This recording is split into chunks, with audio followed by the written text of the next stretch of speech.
Bueno, pues lo hemos conseguido. No sabíamos dónde lo íbamos a hacer, ni cómo lo íbamos a hacer, pero estamos aquí retomando el tema del otro día. El otro día, después de la introducción a quién es Teresita, que es una santa bastante desconocida, pues la presentamos un poco y presentamos lo que es el camino nuevo que ella da a conocer a la Iglesia y las exigencias que este camino conlleva para poderlo seguir, ¿no? Y nos detuvimos bastante tiempo en el deseo de Dios como uno de los puntos importantes de apoyo que Teresa utiliza para guiar a sus hermanas por el camino nuevo. Y después del deseo de Dios, la urgencia que ella encuentra, lo más importante que hay que hacer para poder caminar, es liberar al alma, desembarazar al alma de todo aquello que le supone un lastre, que le supone un peso, porque evidentemente se camina muy mal con un peso que hay que ir arrastrando. Se camina mucho mejor, libre, sin peso, ligera. Y entonces ella insiste muchísimo en procurar a las almas la libertad del espíritu. Y en esto es donde se ve, más que en el deseo de Dios, o más que en el renunciamiento que viene después, es donde más se ve en este afán que ella tiene de liberarnos de todos los rollos que nos traemos muchas veces y de todas las cosas que nos aprisionan, nos agobian y no nos dejan avanzar.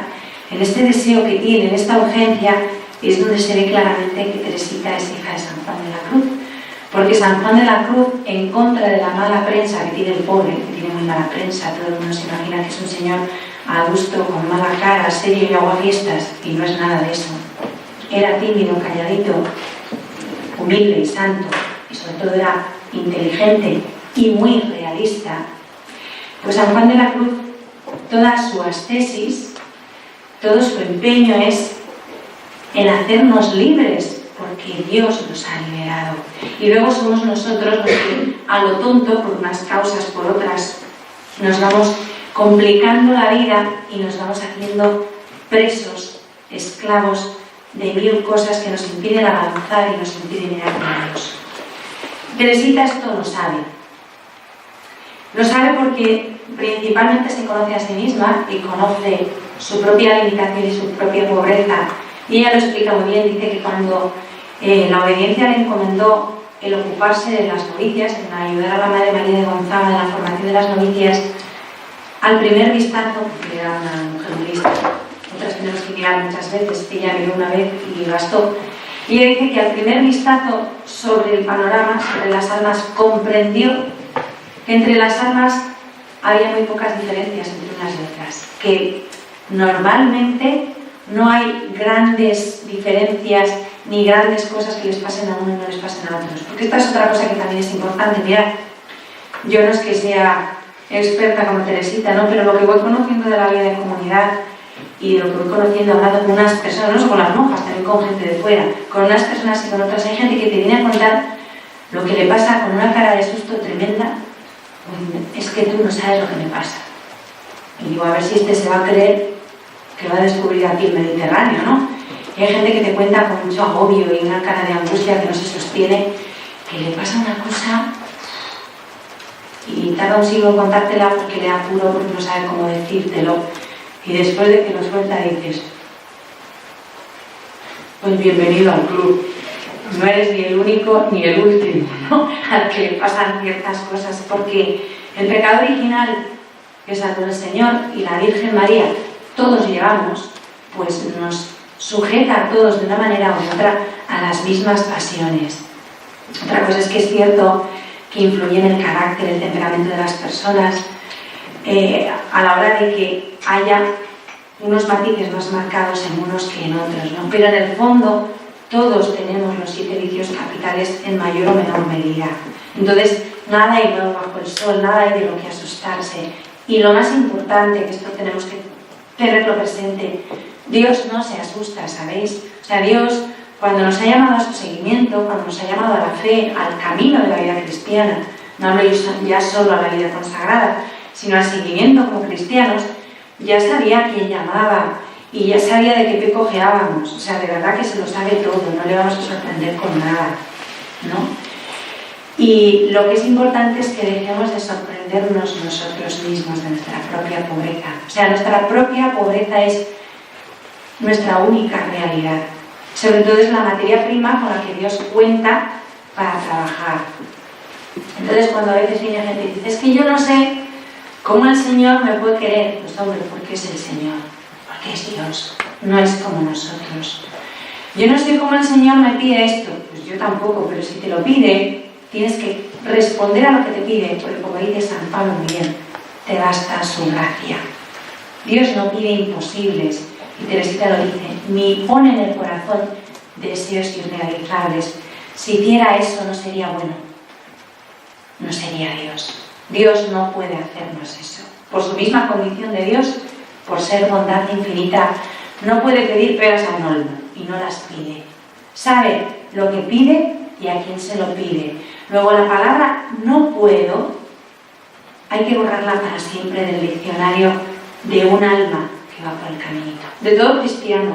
No vale decir no puedo. Mentira. Tú puedes, porque la gracia de Dios en ti va a poder siempre. Luego la persona que dice no puedo, más o menos conscientemente estará diciendo una mentira. Así que ojo cuando lo decimos. Porque yo lo digo muchas veces, ¿no? Ay, yo no puedo con esto. Mentira, sí puedes. Porque si Dios te lo está pidiendo, te está dando la gracia para poder. No vale decir no puedo. Di no tengo ganas de molestarme tanto. Eso ya es más veraz, es más real. O no quiero. No me da la gana directamente. Vale. No es una buena opción, pero estás en tu derecho de decir eso. Ahora, nunca digáis no puedo, porque es mentira. O sea, encima de escaquearos estáis diciendo una mentira, con lo cual la cosa se complica. No vale decir no puedo.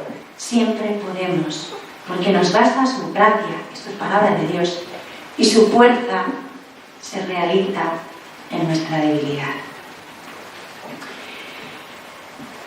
El Señor es Espíritu, nos dice San Pablo en la segunda carta a los Corintios. Y donde está el Espíritu del Señor, está la libertad. Cuando no hay libertad, pueden haber muchas cosas, pero no está Dios, no hay Espíritu de Dios. Dios no nos esclaviza nunca. Nunca nada que Dios nos pida nos puede llevar a la turbación ni a la esclavitud. Dios nos ha liberado, Dios nos ha hecho libres, nos ha hecho sus hijos, y al hacernos sus hijos nos ha colmado de la alegría y la gozada de vivir libres en ese ser hijos de Dios. ¿Vosotros habéis visto alguna vez, yo siempre pongo los mismos ejemplos, pero es que es lo que nos ocupa, a un niño agobiado por lo que se le pide a su padre?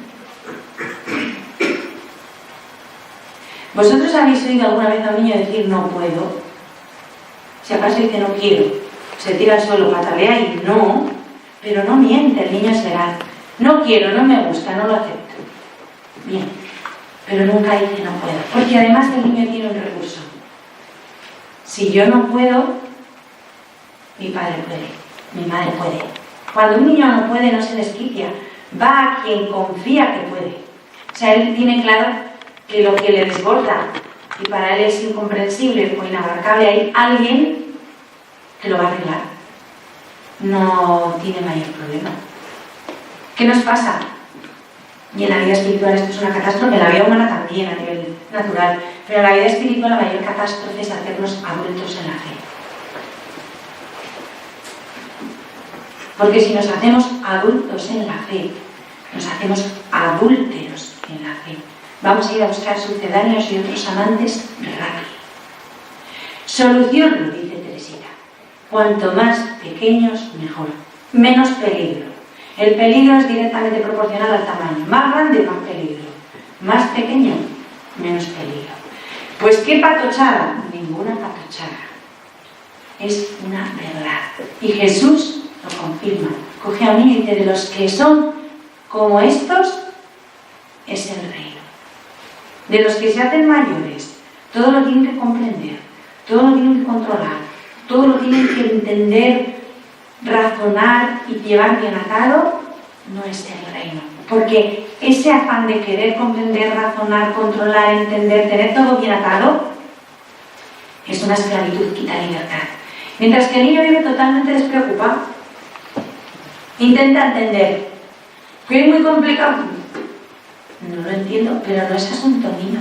Hay un ejemplo que es muy gráfico y a mí me ha ayudado muchas veces en momentos de mi vida que no entiendo nada, porque yo esto lo cuento aquí muy sentada, muy segura y muy puesta, y estoy convencida de lo que digo, porque es donde yo creo que voy fundamentando mi vida interior, ¿no? Pero claro, luego en el día a día también tengo mis tropiezos.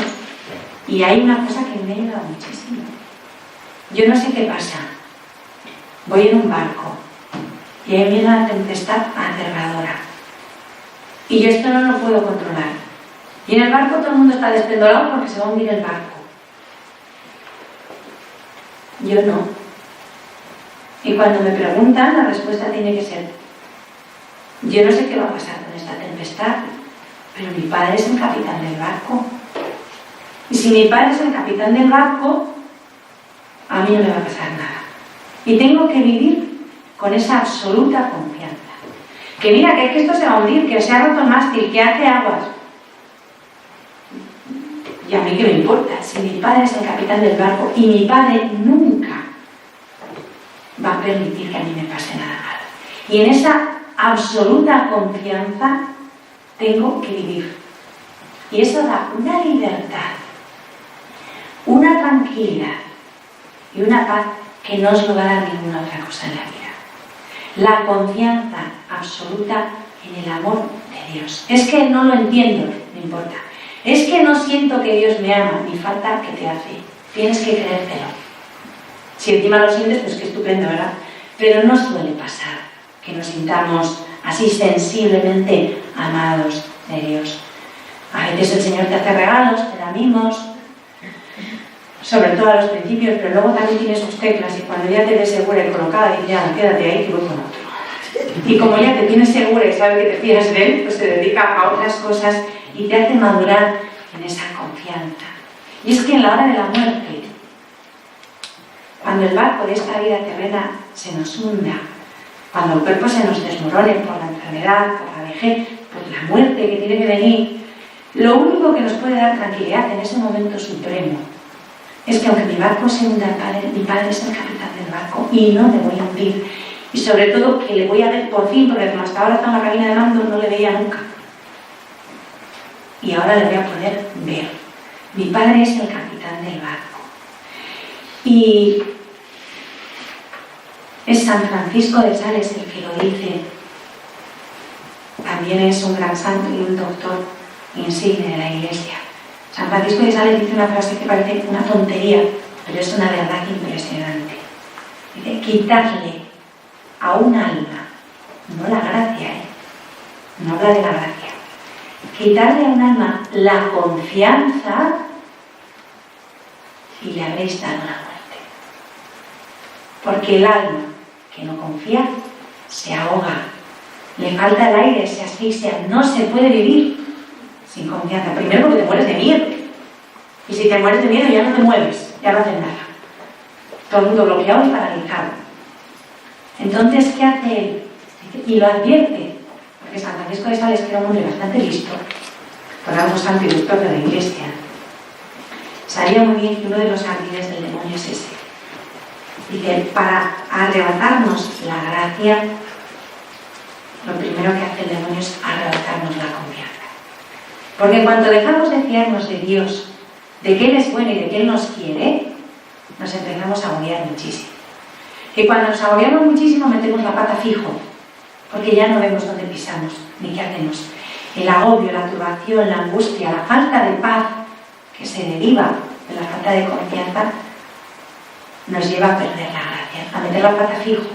Mientras que si yo estoy segura en que nada malo me puede pasar, voy a ir mucho más tranquila por la vida, con lo cual voy a pisar muchos menos callos, voy a meter muchas menos veces la pata.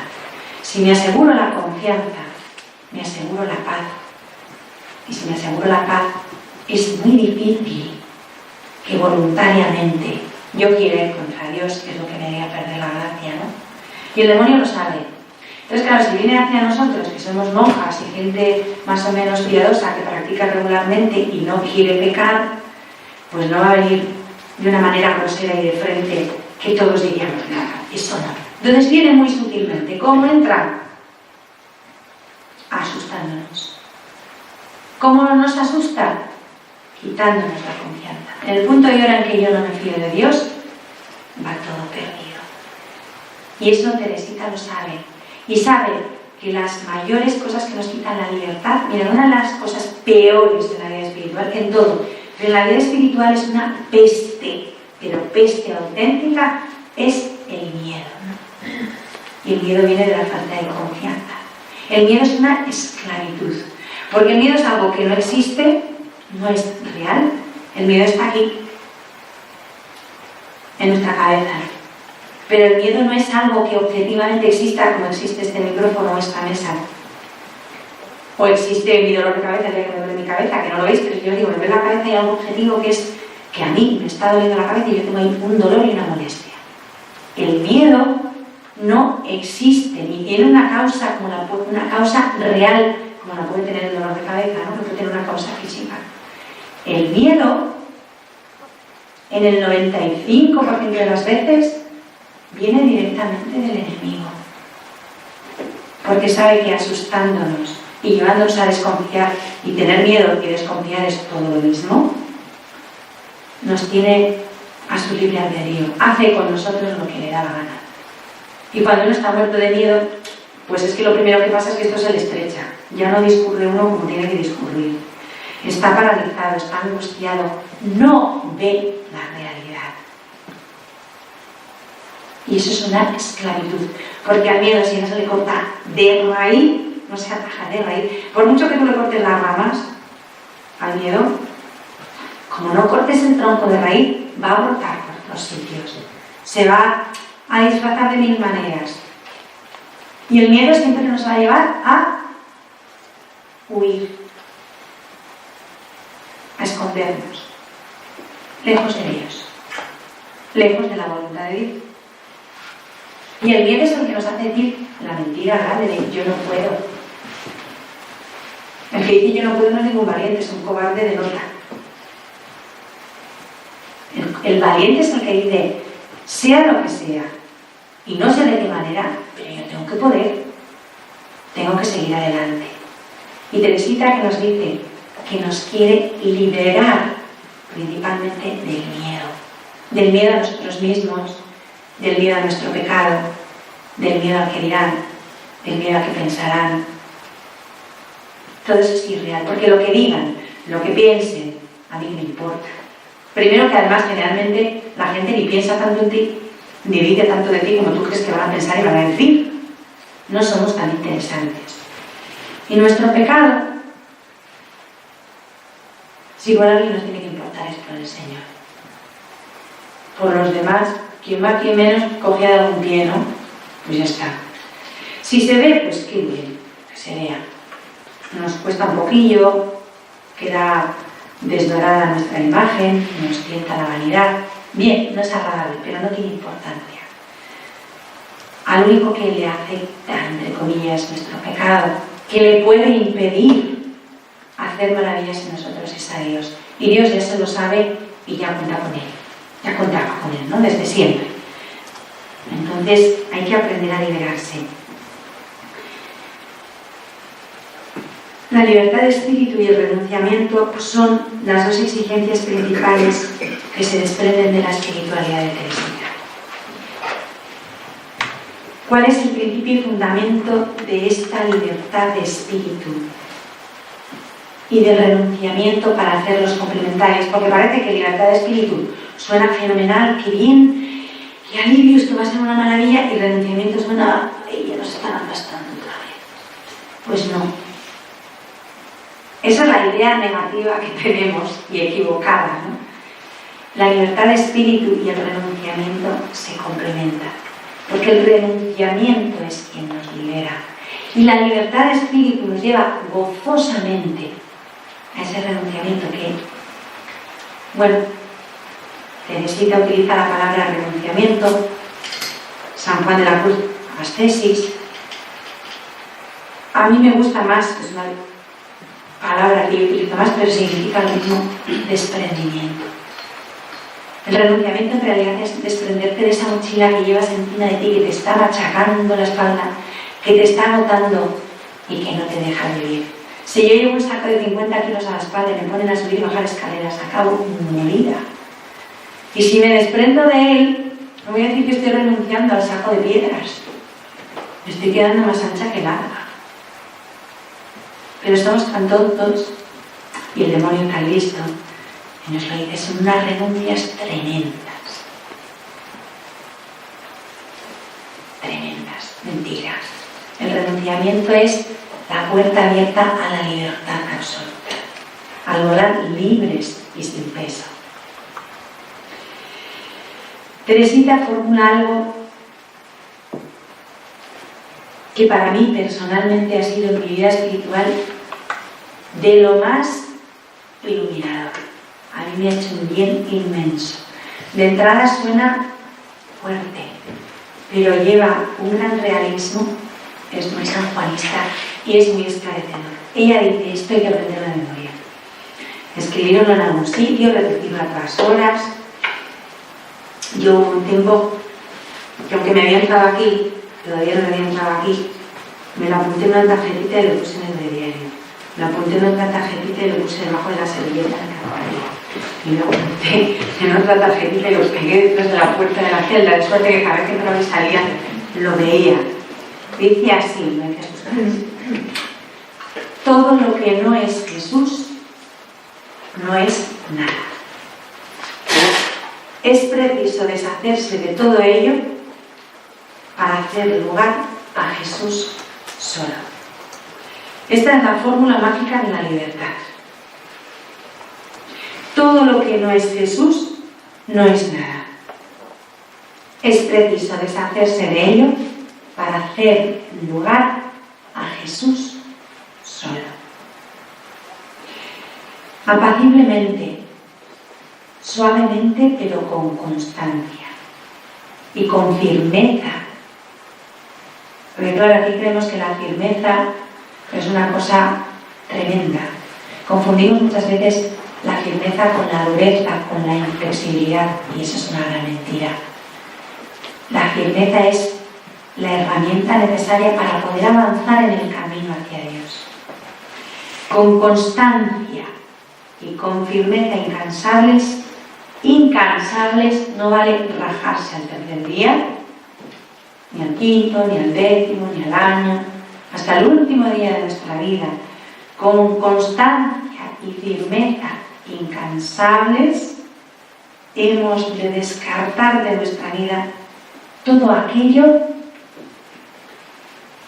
en que tendemos a detenernos. Esto hay que entenderlo bien, porque claro, la gente sale a unas vuelas y dices, bueno, mañana cancelo todo y como un pino en medio de la calle. No, hombre, es todo aquello en que tendemos a detenernos incansablemente, con constancia y con firmeza. ¿Qué significa esto? Que está previsto, que hasta el final de nuestros días vamos a quedarnos enredados en esto, en lo otro y en lo siguiente. No hay que asustarse. Forma parte de nuestro hombre viejo, de nuestra naturaleza pobre y pecadora. Es normal. Lo raro sería que viviéramos en un desprendimiento absoluto siempre y sin ningún esfuerzo. Seríamos muy raritas, muy raritos. O sea, la gente normal, su corazón, su voluntad, tiende a quedarse en una cosa, en otra. Cuando ya mejoras de esto y te has acostumbrado y tienes esto que controlado, de repente descubres que te gusta otra cosa, volver a empezar. ¿Qué pasa? ¿Que quiere desprenderse de todo lo que a uno le gusta y quiere vivir toda la vida retorciéndose? No es eso. Hay que desprenderse de todo aquello en lo que tú te apoyas de modo que Jesús es desplazado. No sé si me explico, es que estoy pensando en un ejemplo que no se me ocurre ninguno. Vamos a ver, es normal que las cosas nos agraden. ¿vale? Y Dios nos ha dado la capacidad de gustar y gozar con cosas, personas, situaciones. Nos ha puesto sentimientos positivos, cargas afectivas positivas hacia las cosas, eso que se llaman simpatías o empatías. Y luego tenemos, por causa del pecado original, cosas que pasan, cargas negativas hacia las cosas, eso que se llaman antipatías, ¿vale? Eso lo tiene todo el mundo que pasa por este mundo, y si no lo tienes, que aquí algo no funciona bien. Es mejor tenerlo que no tenerlo. Si no lo tienes, hay que ir visitando a la psiquiatra y decir un libro. Es mejor tener simpatías y antipatías. Esa es la base de que somos gente normal, ¿vale? Ahora, ¿cuál es el problema? ¿De qué nos tenemos que liberar? De que esas simpatías y antipatías gobiernen nuestra vida. Esas simpatías y antipatías tienen que estar bajo el control de mi voluntad, ¿vale? Yo siento una simpatía irresistible hacia el chocolate y una empatía y una atracción hacia el chocolate. Entonces, ¿qué pasa? ¿Que me doy el atracón del siglo XXI? No. Eso no estaría muy bien. O sea, ni humanamente. Desde el punto de vista de la teología moral, diríamos pues, que el pecado de la gula y toda esta historia, ¿no? Vale, entonces, por el renunciamiento, no vuelvo a probar el chocolate nunca jamás en mi vida, y lo miro, porque si lo miro, no puedo dejar de comer. Mentira. Sí puedes dejar de comerlo, aunque lo mires. Lo dejas donde está y no lo tocas. Y a la boca solo no va a venir. ¿Vale? Entonces, tú lo dejas donde está y no pasa nada. Y sí puedes dejarlo donde está. Tienes que educarte a ti mismo, educar tu voluntad. Entonces, no lo vuelvo a tomar nunca más. No. Sino que en determinados momentos tendrás que renunciar a ello. O tomarlo con una moderación, una cantidad lógica, no la atracón del siglo XXI, tomas un poquito. Te tomas un bombón de la caja 2, no los 48 de la caja. No, es que la caja directamente la tiro por la ventana y ni la miro. No. El Señor no te ha dicho eso. No tienes que mirar esa caja de bombones con prevención y con miedo, porque de suyo los bombones no son malos. Es mala, puede ser mala, la actitud que tú tomes frente a ellos. Pero sí, los bombones son unas cosas muy buenas e inofensivas, dosificadas. Son inofensivas, ¿no? No son algo malo. Lo malo es tu actitud hacia ellos. Puede ser mala tu actitud. ¿Hay que renunciar siempre? No. Tú tienes que ser dueña de tu actitud ante esa realidad.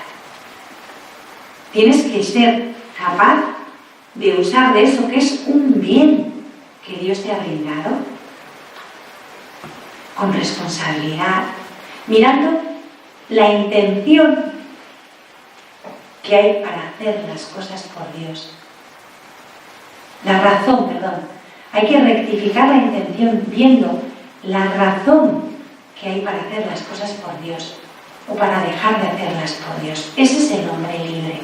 El que ante una realidad, sea una caja de bombones, una decisión trascendental en su vida, se pone delante de Dios y dice, ¿qué tengo que hacer? ¿Qué quiere Dios que haga? Y otra consecuencia. Ese es el hombre libre. Ni el que tira la caja de bombones por la ventana para no caer en la tentación tremenda de los bombones, ni el que se la come entera y se da la picotera del siglo. Ese es el hombre que no es libre ni por un extremo ni por otro. El hombre libre es el que serenamente mira lo que tiene que hacer, viendo qué quiere Dios y obra en consecuencia. Y a eso hay que llegar. Claro, a eso no se llega tan fácil. Y el que está acostumbrado a comerse los 48 bombones de la caja de una sentada, cuando vea la caja, si no se come los 48, se puede comer 46. Y haciendo un esfuerzo inaudito, dejadlos. ¿Qué pasa? Que esto hay que educarse. Eso no se improvisa. La naturaleza no la podemos forzar de repente, improvisar las cosas de Dios no vienen con violencia. Dios no actúa así. No es todo a lo bruto. Cuando hablamos de renunciamiento, es de un renunciamiento libre y consciente, de decir, no, voy a comer 2 bombones, con mucho 3, y los demás tranquilamente los dejo ahí y no pasa nada. Voy a estar viendo la caja tranquilamente y hasta mañana no voy a probar ninguno. Esto que os parece un ejemplo tonto, en el día a día hay miles de ocasiones similares a esto que os estoy diciendo. Y ahí se forja la voluntad. Y ahí es donde de verdad las personas llegan a ser y a vivir libres. O sea, no tenemos que renunciar a las cosas porque sean malas. Por supuesto que hay que renunciar al mal. Sino que de las cosas buenas, yo tengo que tener el corazón libre. Cuando no soy capaz de controlarme ante una caja de bombones, es cuando me tengo que cuestionar qué está pasando en mi vida. Porque Jesús no está siendo el centro de mi vida. Y esa caja de bombones no es Jesús. Y lo que no es Jesús no es nada. Y a lo mejor de entrada sí que es necesario un renunciamiento a veces radical. Porque esto es como el alcohólico, ¿no? Que ve el bar a 500 metros y va de cabeza. Y dice, pero si está ahí lejos, sí, pero ya tiene un hábito contraído que a veces no es tan fácil cortar, ¿no? Pero, bueno, esos son casos extremos. Yo hablo de las cosas del día a día. De bueno, ¿y qué tiene de malo? Pues que a mí me encante, pues poner un ejemplo pues pues la ropa. Y entonces hay gente que tiene ropa para vestirse los próximos 5 siglos y le sobra. No, eso no es malo. De suyo tener ropa y vestirse y que te guste agradar no es malo, es normal. Ahora,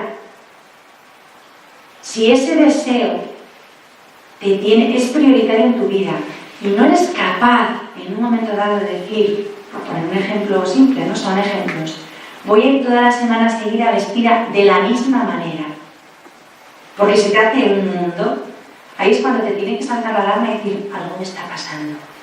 Estoy excesivamente apegado a eso, que no es malo, pero en mí empieza a ser malo porque si pienso en dejar eso ya me agobio, ya pierdo la paz, ya me angustio, ya no puedo. Entonces sí empieza a ser malo porque te está esclavizando. Si vives desprendidamente y te da lo mismo ir un mes con la misma ropa, no importa que te cambies de ropa por la mañana y por la tarde, y te pases media vida delante del espejo, es una pérdida de tiempo irreparable, pero bueno, mientras tú seas capaz de vivir despegado de eso, sin hacer una tragedia, puedes servirte de los bienes de este mundo. El problema es cuando ocupan tu corazón de tal manera y tu voluntad está asida a ello de tal manera que cuando te planteas en un momento dado dejarlo, te angustias. Entonces ya no es bueno. Si en realidad en la vida espiritual es bastante más sencillo, lo que os estoy diciendo es como un termómetro para medir, ¿no? No es tan complicado. Teresita en esto era muy clarividente. Tenía también, es verdad, una obligación sobre sus hermanas, ¿no? Y entonces ella, sin ningún problema, cuando veía, porque, bueno, os he puesto ejemplos de una caja de bombones y ejemplos de vestirse. Pero en un convento, los que vivimos en un convento, hay miles de cosas, aunque parece que en un convento no puede haber tantas cosas, hay muchísimas, pero montones de cosas a las que el corazón se te puede pegar. Y te da lo mismo. Estar pegada a los trapos, estar pegada a tu estampa de tu breviario de la quiten, a tu crucifijo, porque es el mío que me dio en el día que no sé qué pasó, que luego no te acuerdas, pero bueno, es tu crucifijo. Y si te lo piden, y si me cambian mi libro y me dan uno que no sé qué ha pasado, quién ha sido la lista, que me dan aquí un libro, todas las... y encima está todo subrayado, y encima han escrito en el borde, y encima te sirve para leer lo que tenías que leer. Es que esto que parece una tontería en el convento, y si me dan una chaqueta que tiene bolas, os reís porque, ¿no? Es que tiene un montón de bolas, pero tú la chaqueta, ¿para qué te la pones? para que te quite el frío. Abriga, pues con bolas abriga más. Pues que es una chaqueta que está, fíjate, ahora hay unas que tienen cremallera y no tienen bolas. No se les caen los botones, vale, es verdad, pero se cascan las cremalleras. No, uno por otro. Son tonterías, vale, nos reímos, es mejor reírse, ¿no? Que hay que echarle humor a la vida. Pero ¿en cuántas tonterías nos quedamos? Hermanas, las bolas, la chaqueta, la cremallera y los botones no son Jesús. ¿Qué más da? Es que es fea, es que es una chaqueta que parece mi abuela. Pues si Dios no lo remedia, llegará a su abuela. No te van a poner una de Hello Kitty. Si Dios no lo remedia, fíjate, esto que tienes en la tapa para el futuro. Cuando llegues a vieja, ya tienes una chaqueta propia de la vieja. Ya está. O sea, y esto son cosas que cuando a veces vean las monjas se ríen y lo más sufrido se va a morir aquí de la risa. Pues porque somos así, no pasa nada, pero sí. ¿Cuántas veces en casa te peleas por el vaso tal o la taza cual y dices que sí, 90 tazas en el armario ya, pero los dos quieren la misma? Pues ¿qué pasa? Porque en el fondo tenemos, son tonterías. Gracias a Dios no tenemos cosas más graves, ¿no? Gracias a Dios. Pero tenemos el corazón puesto ahí. Y Teresita, cuando veía ese tipo de cosas en sus monjas, que las monjas entonces, y las de ahora pues seguimos siendo monjas, una cosa distinta, ¿no? Pues iba muy directa y decía, hermana, esto no es Jesús. O sea, hay que desenmascararlo, ¿no? Hay que denunciarlo. Dice, creo que es, a lo mejor digo una borrada, creo que San Pablo en la carta de los Romanos dice que el Espíritu Santo viene a denunciarnos nuestro pecado. Pues en un nivel más pequeñito, pues los superiores, los formadores, tenemos la obligación de denunciar, pues, no es propiamente pecado, sino el defecto, la deficiencia, decir, esto no es Jesús. No se trata de decir esto está mal, sino que no es Jesús. Y si no es Jesús, supuestamente, claro, vamos a dar por supuesto que si no es Jesús no nos interesa. Porque si no es Jesús no es nada, es mentira. Qué largo y qué difícil es muchas veces hacer comprender a las almas lo que es esta libertad, a pesar de lo necesaria que es. Todos estamos seguros, yo creo que todos estamos de acuerdo en que necesitamos esa libertad, ¿no? Lo que ya es motivo de discrepancia es en qué consiste esa libertad. Es que nuestra madre es una exagerada. ¿Qué más da que yo tenga esta estampa o no la tenga? Pues por eso mismo, como da igual, no la tienes. ¿Qué más le dará a mí? Te da igual, la que no te da igual es a ti. Porque si no, no harías un problema. Quien dice una estampa dice un boli. Los bolis en el convento se cotizan, una libreta. En el convento, mirad, los que estáis de fuera, que os puede sonar todo esto a qué tonterías. Mira, tú en el convento dejas ahora mismo ahí en el medio un billete de 500 euros y todo el mundo pasa de largo, porque aquí no es moneda de curso legal. No sirve para nada, 500 euros, ni 1.000 ni 5.000. ¿Para qué? Nadie se agacha, si acaso por curiosidad, un billete morado que se ven pocos, pero nada más, ¿no? Pero un boli, una libreta, un dedal, un sacapuntas, una estampa, un dedente, yo no tengo estampa de esas, yo también, yo voy a decir que si yo tampoco, yo también. Un alfiler, bueno, los alfileres es una cosa, que son de latón, pero bueno, vamos, que fueran de oro fundido, es una cosa, los alfileres.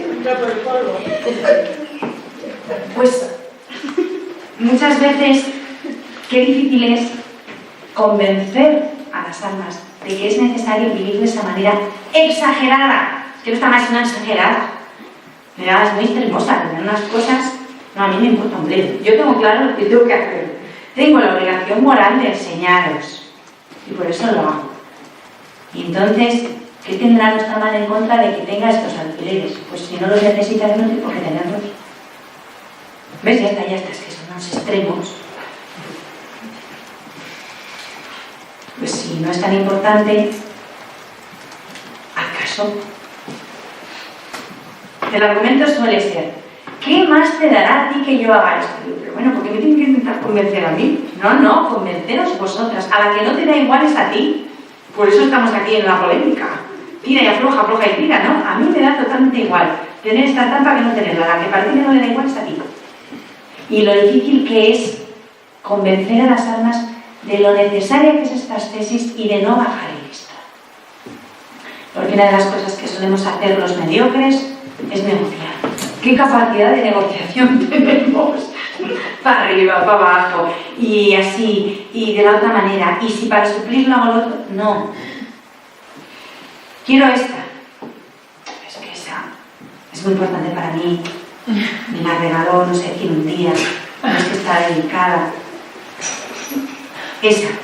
Mira, te doy todas estas. El libro, el crucifijo y la goma de borrar. Si yo quiero coger todo esto y la goma de borrar, quiero esta, que es justamente la que no me quieres dar. Todo esto se ve que te importa un bledo desprenderte de él, con lo cual te lo puedes quedar.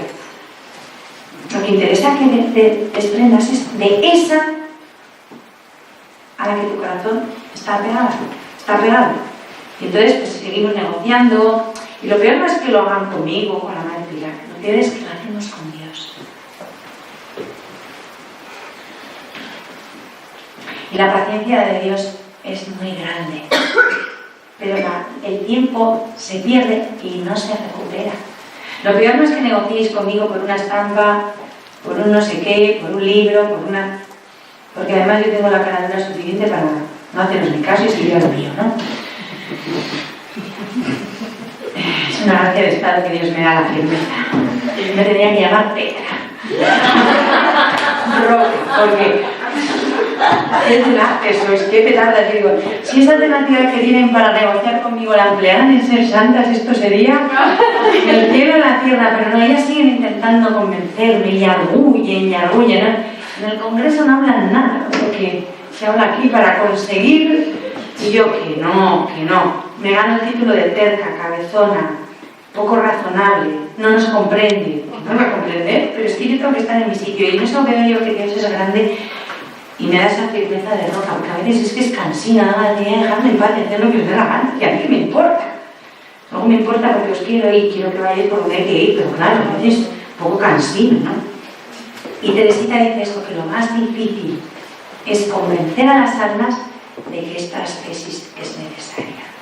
Porque el demonio hace lo posible y lo imposible por convenceros y convencernos, yo me incluyo, de que negociar, razonar, llegar a un acuerdo y todo eso que es bueno porque además se establece un diálogo, es la comunión de fe y un montón de milongas. Hay que negociar, hay que hablar, hay que compartir, no hay que compartir nada, hay que soltar la estampa de una vez y dejarse de rollos y no intentar, sí, pero nos lo disfraza del diálogo, el diálogo ecuménico. Este despojo interior, esta libertad de espíritu, espero, antes de seguir, espero que haya quedado claro de qué hay que desprenderse. Tú te pones el termómetro. ¿Esto me cuesta dejarlo, sí o no? No, te lo puedo quedar. Esto, suéltalo ya. Ese es el renunciamiento, ¿vale? O sea, el termómetro es muy simple. ¿Qué es bueno y qué es malo? Pues aquello a la que sí no hay que... Ahora no vengáis toda esta noche a desprenderos de todo, por favor. Una cosa parecida que en cuestión de 3 horas tenía una torre de cosas en la celda que decía, ¿qué hago con todo esto? Y fijo, rosarios, estampas, que decía, esto parece el rastro, me van a poner un puesto.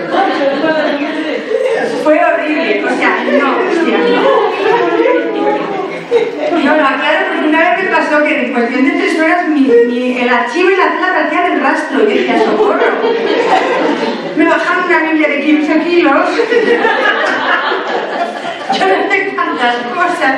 Y yo me pregunto que para qué habré dicho nada, que agobio. La que me entró un agobio mortal fue a mí porque dije, ¿qué hago con todos estos trastos, no? Bueno, pero lo que quiero es que entendáis la idea, ¿no? Y que aprendamos que hay que vivir con ese desprendimiento. Digo que este despojo interior, esta libertad de espíritu es absolutamente necesaria e imprescindible porque crea la atmósfera donde puede expansionarse sin obstáculos y desarrollarse el deseo de Dios del que hablábamos el otro día.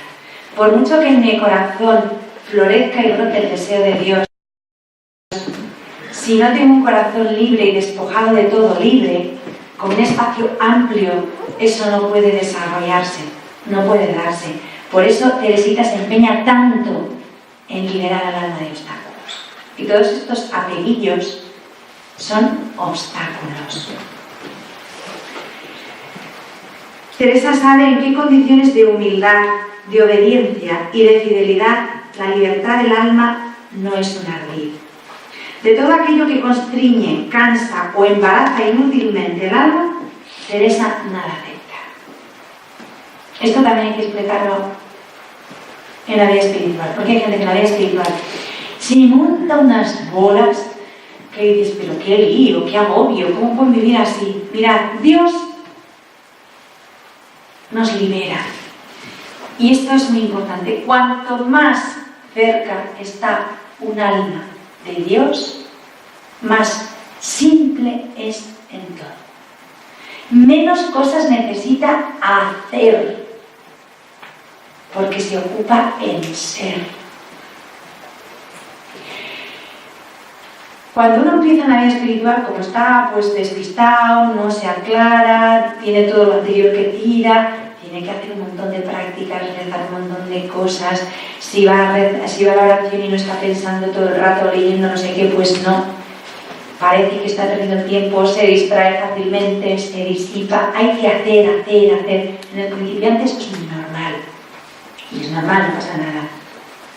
Conforme un alma se va configurando con Cristo, cada vez hace menos cosas porque está dejando cada vez más a Cristo ser, vivir en ella.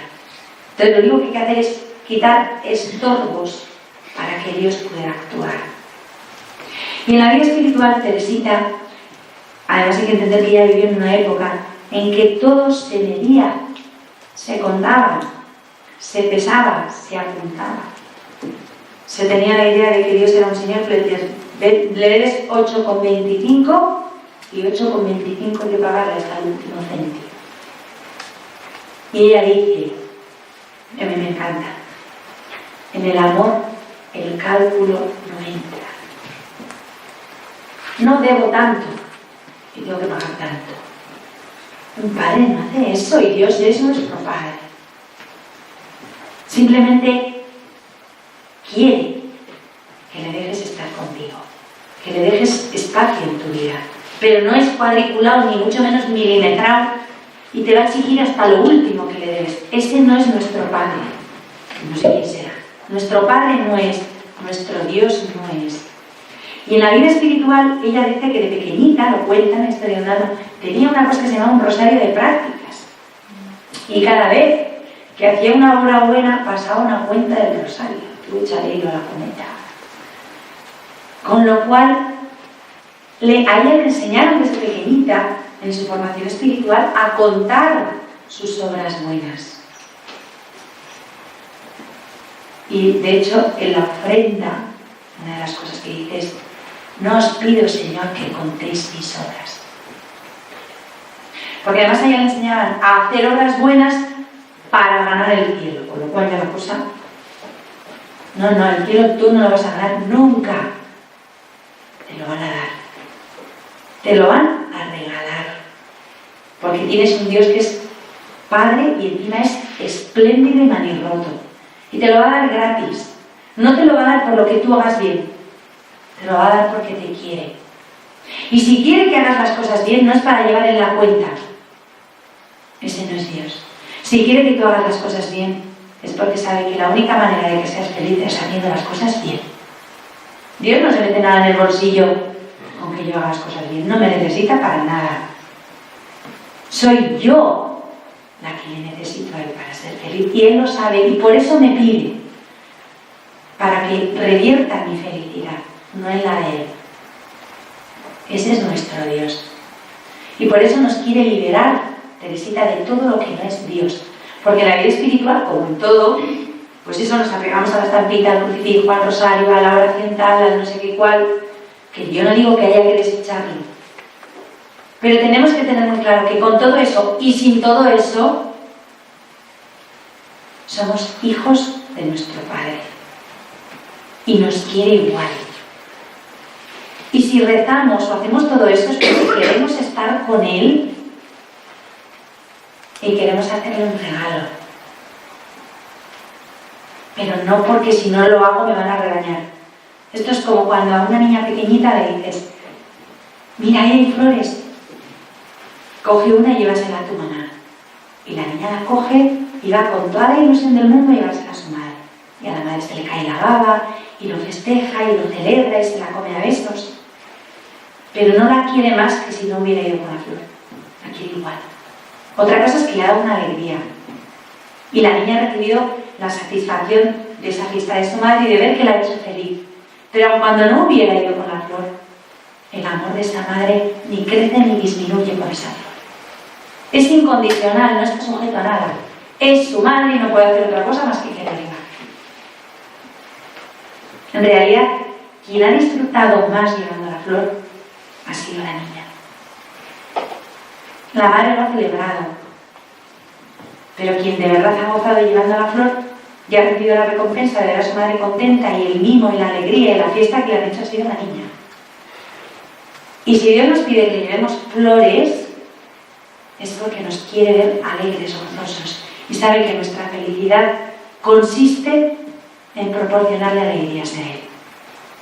Por eso nos pide, para que tengamos la alegría de darle. Teresa quiere reducir a sus hermanas a que no sean sino un puro deseo de Dios, una mirada simple y sencilla sobre Él. Cuanto más un alma se acerca a Dios, más simple se hace todo en su vida. Nosotros somos tontos y nos complicamos la vida, de una manera o de otra, con nuestros miedos, con nuestros temores, nuestras desconfianzas, si esto, si lo otro, si lo he hecho mal, si mis pecados, si mis faltas, y tal, si picos y flauta. Esos somos nosotros. Dios no. Dios nos descomplica si le dejamos descomplicarnos, claro. Hay un chiste, ¿no sabéis? Una mujer que iba todos los días delante del sagrario y se ponía de rodillas y decía: Señor, Señor, no tengas en cuenta mis pecados, olvida mis faltas, perdóname, Dios mío, ya no lo haré más. ¿Qué haré yo para desagraviarte de tanto como te he ofendido? Y tú, así todos los días. Y el Señor en el sagrario, pues callado, porque pues me hace claro. Todo esto la mujer: Señor, no tengas en cuenta mis pecados, Señor, perdóname mis faltas, y tú, y ya un día se oyó una voz del sagrario que dijo: hombre, si no me lo recordaras todos los días.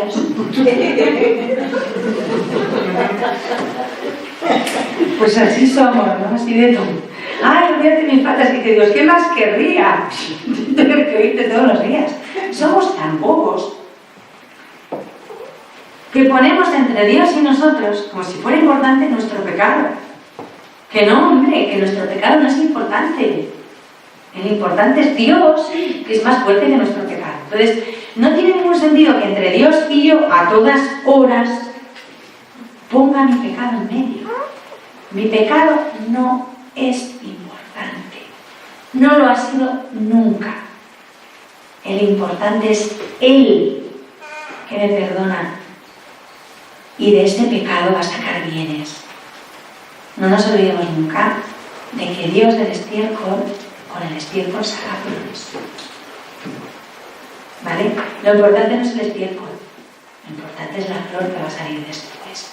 Pero no me quedo contemplando eso que es malo, porque eso no es importante y no lo voy a poner entre Él y yo.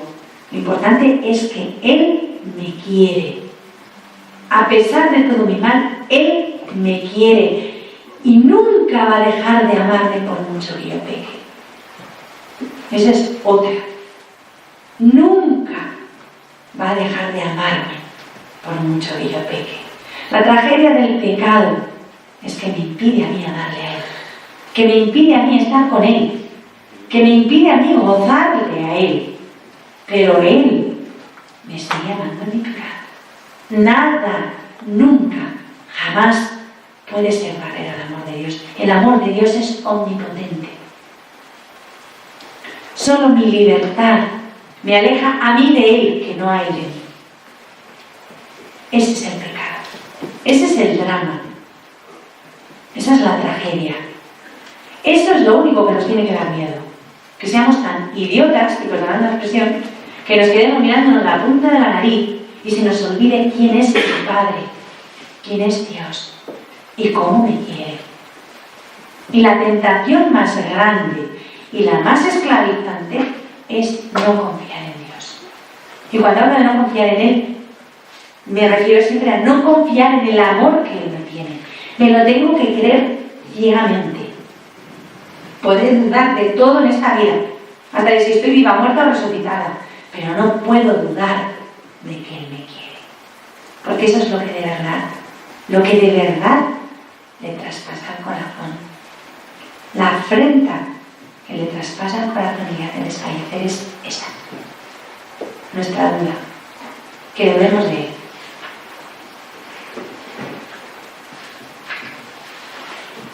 Eso es lo más esclavizante y de lo que hay que liberarse. Y llevo dando una hora y tenemos un problema, no me llevo ni a la mitad de la libertad. Yo creo que este curso va a durar un lustro. Las almas sencillas no necesitan medios complicados.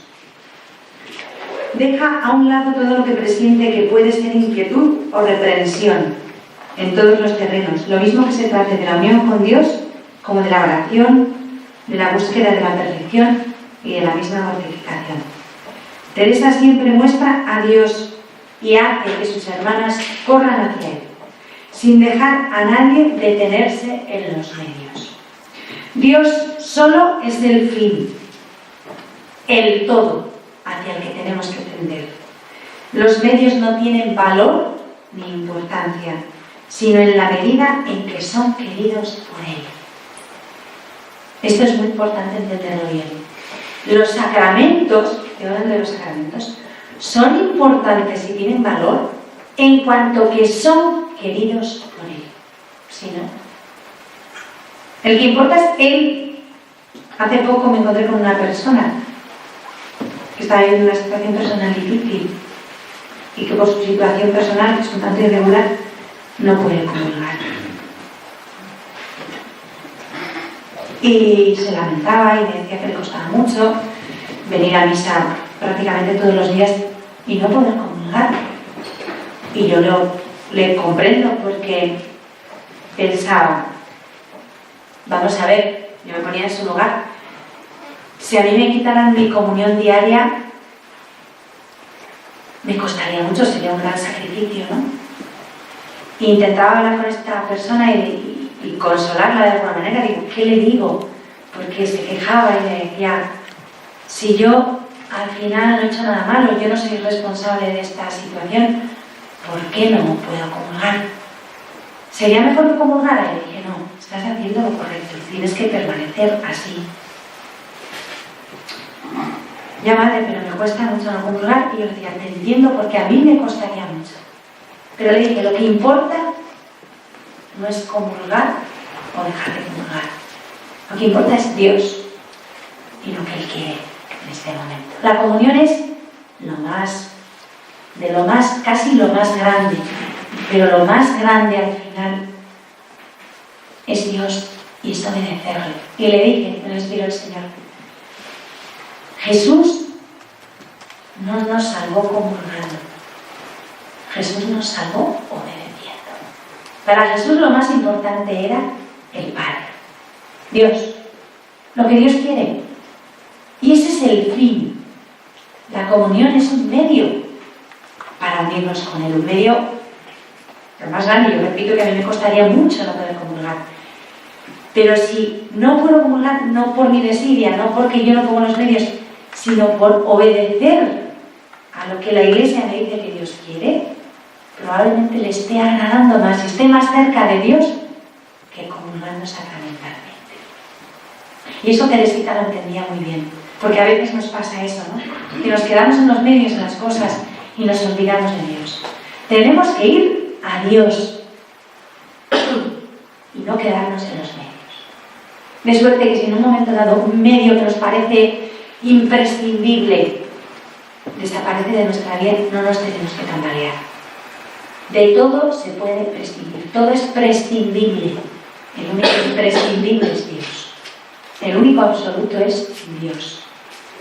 Todo lo demás, aun las cosas mejores, fijaos que os estoy hablando de la misma comunión, es un medio y es accesorio. Dios solo es el fin, el todo. Los medios no tienen valor ni importancia, sino en la medida en que son queridos por Él.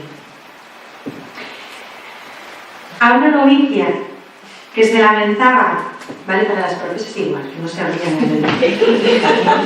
y ya nos conocemos todos. A una novicia que se lamentaba de no saber orar y dirigir su voluntad hacia Dios y de no saber decirle nada de lo que querría decirle, le asegura Teresa: esto no es necesario para un alma entregada del todo al Señor.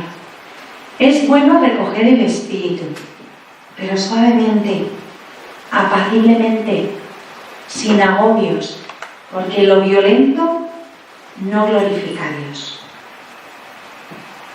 Ya adivina Jesús todos los hermosos pensamientos, fórmulas, ideas bonitas que para Él querríamos encontrar, y se contenta con nuestros deseos. A veces decimos: ¡ay, cómo me gustaría escribir así! ¿Cómo me gustaría cantar así? ¿Cómo me gustaría hablar así? Y hay que decir: ¿para qué? ¿Para qué te gustaría? ¿Para Dios o porque queda muy bien? Porque Dios ya sabe que no sabes escribir, ya sabe que no sabes cantar, ya sabe que no sabes hablar así. En definitiva, ya sabe lo que eres. Lo tienes súper claro, que te quiere así. Qué angustioso y qué turbador, qué agobiante resulta marcarnos metas inalcanzables que Dios no nos pide. Y qué frustrante resulta después. Cuando nos empeñamos en cosas que no, mire usted, es que yo quiero medir 1,80 m, ser rubia y con ojos azules. Pues mire, hija mía, con las puntas pasas del 1,30 m, eres pelirroja y con ojos oscuros. Pues ¿qué vas a hacer? No te empeñes en lo que no va a llegar nunca y que Dios no te está pidiendo. Ya sabe que eres así y así te quiere. Todo lo otro es complicación nuestra, es esclavitud.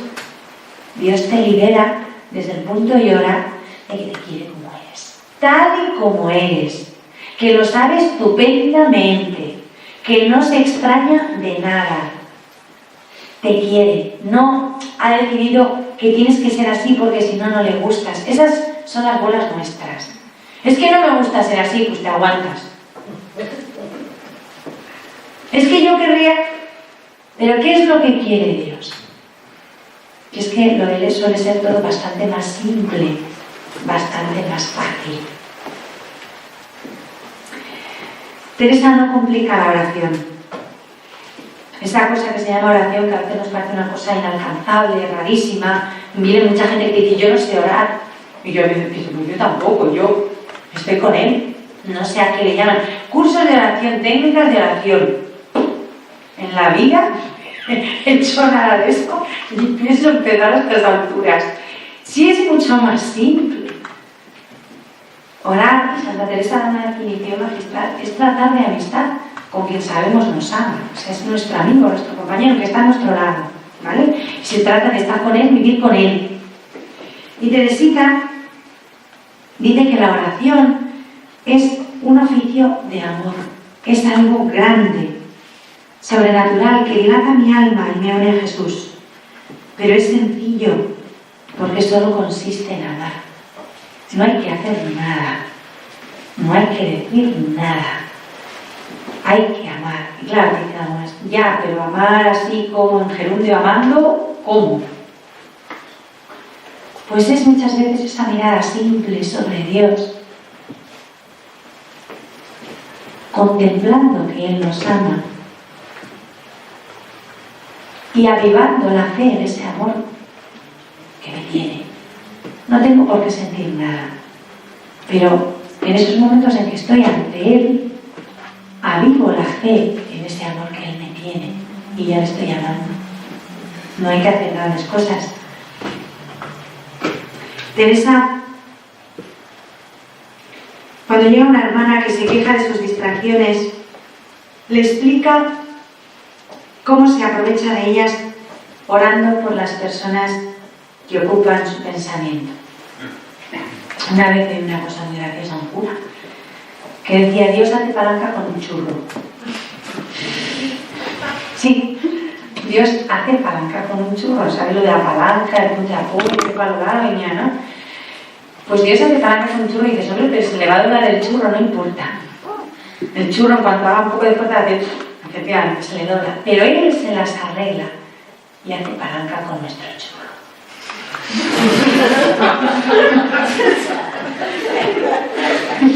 Se las arregla y hace palanca con nuestro churro y dices: si es que en cuanto me aprieta un poco me doblo, no importa. Él, aunque tú te dobles y haces, mueve el mundo contigo. Dios cuenta con eso. ¿Y cómo? Pues de las cosas más... ¡Qué desastre! Hoy estaba en la oración y he estado pensando: ay, cuando he venido a vísperas, esto es verdad porque me ha pasado. Al pasar, cómo olía a bizcocho o algo así. Pues debían rosquillas y me he pasado el rato de la oración haciendo... ¿Es bizcocho o son rosquillas? Eso me pasó a mí una vez. Y yo decía: ¿por qué no habrán cerrado las puertas? Porque era, voy a decir, no una peste, no era algo que llegaba de la cocina, que por un lado olía como anís, parecían rosquillas, por otro lado olía como otra cosa, parecía bizcocho. Y entonces gran parte del tiempo de oración lo pasé en discernir esa cuestión fundamental. Si eran bizcochos o eran rosquillas. Y yo luego lo pensaba y digo: Señor, perdóname, porque en vez de estar pendiente de ti, estoy pendiente de lo que está haciendo la hermana de la cocina, que a mí que me importa muchísimo. Pero era, pues puede ser que pasara 10 o 15 minutos diciendo: bizcocho, rosquillas, no, pero rosquillas no, porque hasta ahora no le daría tiempo. Sea bizcocho, pero bizcocho tanto rato se le tiene que haber quemado, ya no tenía que haber sacado. Todo esto yo en la oración, ¿no?